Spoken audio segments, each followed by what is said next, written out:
Դարձի հետ կապված բոլորս գիտենք դա բնական աղետ է իրականում,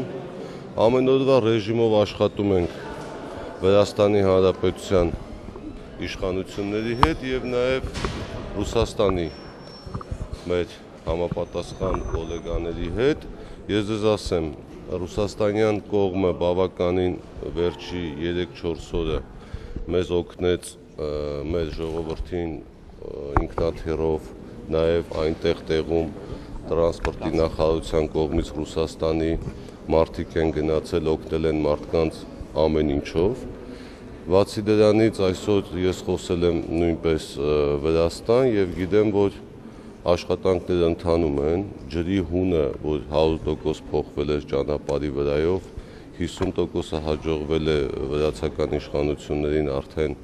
փոխել ջրի հունը և դրանից հետո աշխատանքները կտարվեն միայն այդ հողի, որը փակել է այդ ծավալները, որոնք իջել են սարերից փակել են ճանապարհը, արդեն աշխատանքները գնում են նրա վրա, որպեսզի հեռացնեն ճանապարհից։ Իրենց տված տվյալներով ամենաշատը և միջինը 10-14 օրում մենք Լարսի ճանապարհը կունենանք։ Բացի դրանից դուք գիտեք, մենք բանակցություններ ենք վարում վրացական կողմի հետ, որպեսզի նաև ունենանք այլընտրանքային ճանապարհ։ Դրա հետ կապված նաև պետք է ռուսաստանյան կողմի հետ բանակցությունները վարվեն դիվանագիտական օղակներով, որպեսզի մենք հասնենք նրան, ես ինքս համոզված եմ, որ լինելու է այդ քայլը երկու իշխանությունների կողմից մեր հարևան Ռուսաստանի և Վրաստանի, որպեսզի մենք ունենանք բացի Լարսից այլընտրանքային ճանապարհ։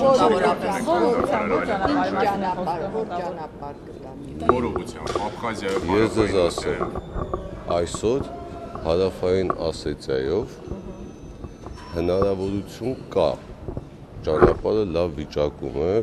երկու պետությունների հետ գնում են խոսակցություններ, բանակցություններ, որպեսզի գիտեք, մեզանից շատ բան կախված չի, Հայաստանից շատ բան այս առումով կախված չի, բայց բանակցություններ են վարվում, որպեսզի վրացական և ռուսական կողմերը գան համաձայնության, գոնե ժամանակավոր մենք այդ ճանապարհը բացենք։ Պարոն նախարար, հյուսիս-հարավ ճանապարհի հետ կապված։ Ինչպես։ Yandex-ի շուրջ մեծանում։ Yandex Taxi Եվ GG-ի միջև։ Դիմել է նախարարությանը լիցենզիա ստանալու համար։ Գիտեք, նախարարությունը այդ ոլորտում միայն պետք է հորդորի, որպեսզի Yandex այդ կազմակերպությունը պայմանագրեր կնքեն միայն այն տաքսիների հետ, որոնք ունեն լիցենզիաներ։ Այսօր մեզ մոտ գրանցված լիցենզիաներ ունեցող մոտ 10,000 տաքսի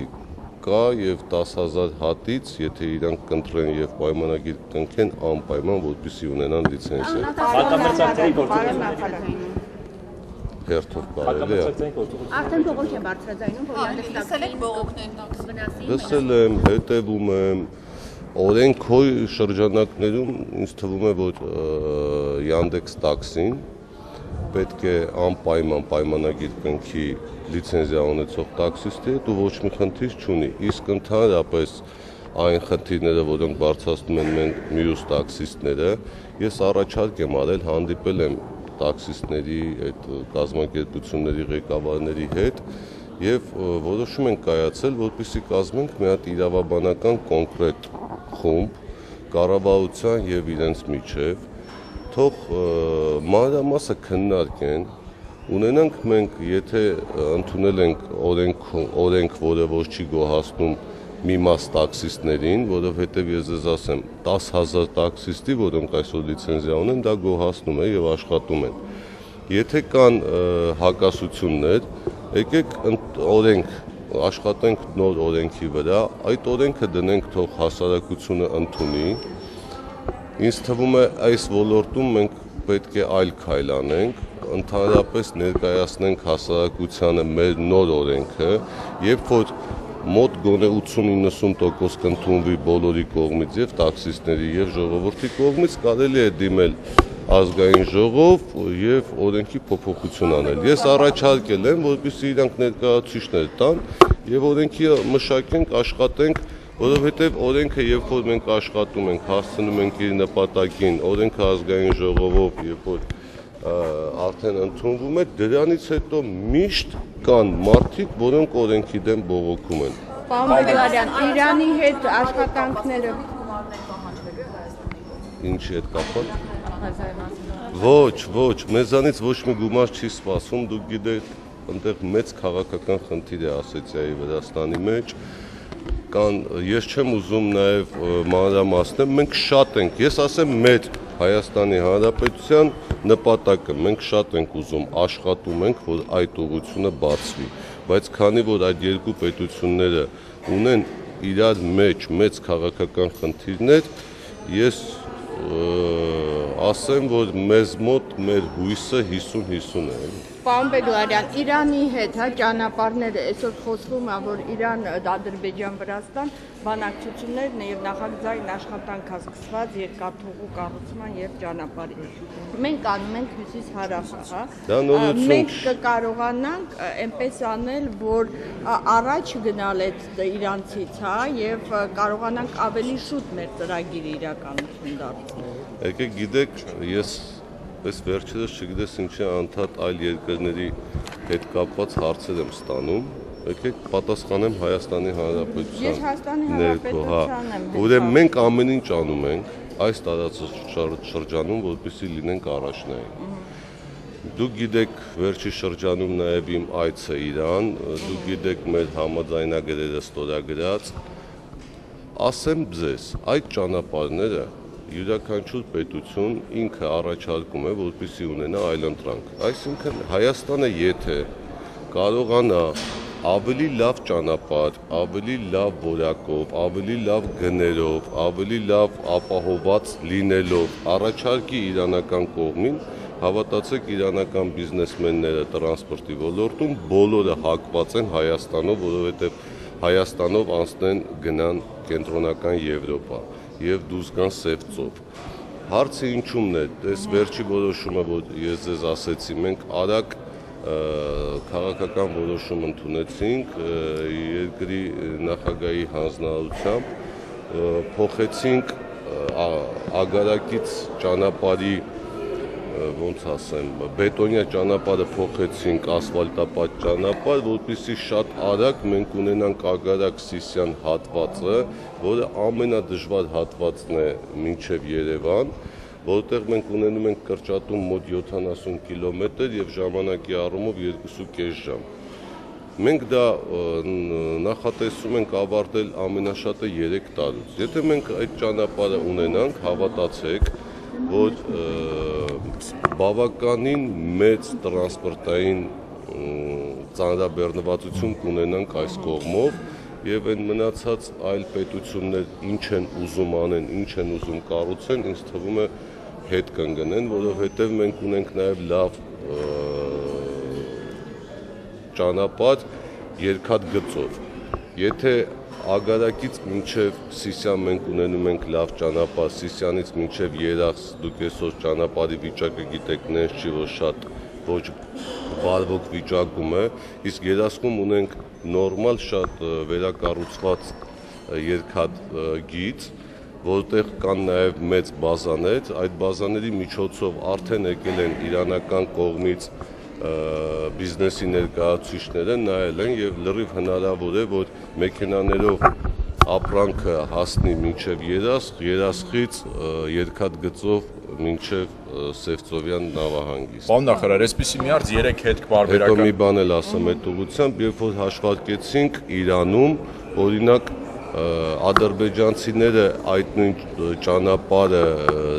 Դելիից մինչև Սևծով տվել էին միգին, մեր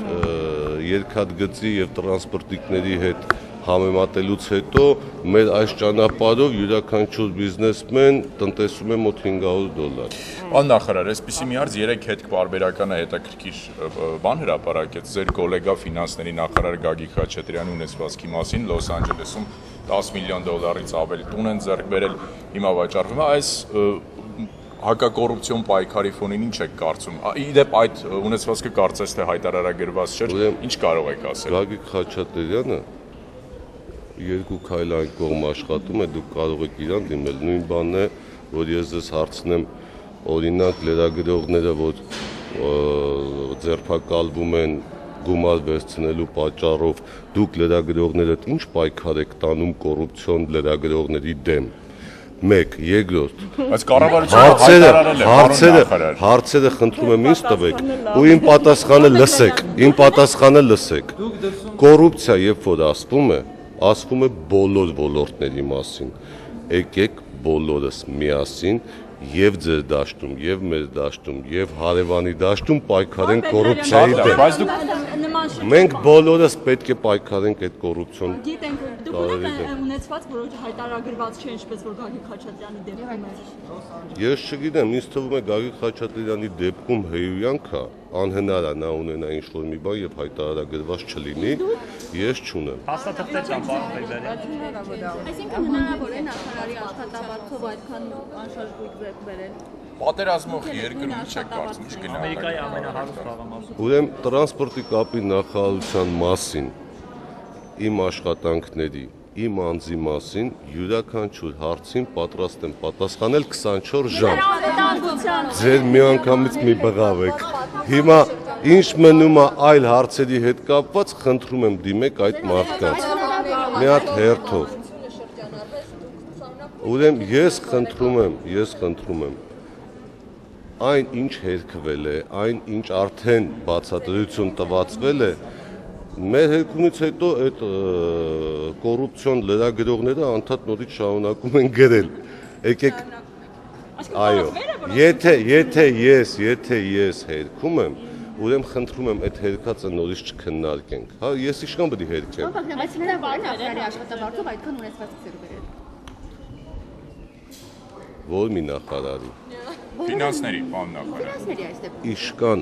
աշխատավարձը բոլորս գիտենք ու այդ կարգի հարցեր խնդրում եմ ինձ մի տվեք։ Ֆինանսների նախարարն է, տրանսպորտի կապի նախարարն է, մյուս բոլոր նախարարները կարող են ունենան այլ եկամուտներ, որը կապ չունի ընդհանրապես պետության, կառավարության եւ բյուջեի հետ կապված։ Խնդրում եմ այդ հարցերը դիմեք այն մարդկանց, ում մասին հիմա խոսում եք։ Իրանք ձեզ կներկայացնեն, բացի աշխատավարձից կամ երևի ներկայացնում են, չէ՞։ Հայտարարագրով։ Բացի աշխատավարձից ինչ այլ եկամուտներ ունեն եւ հնարավորություն ունեն գնելու թե չունեն։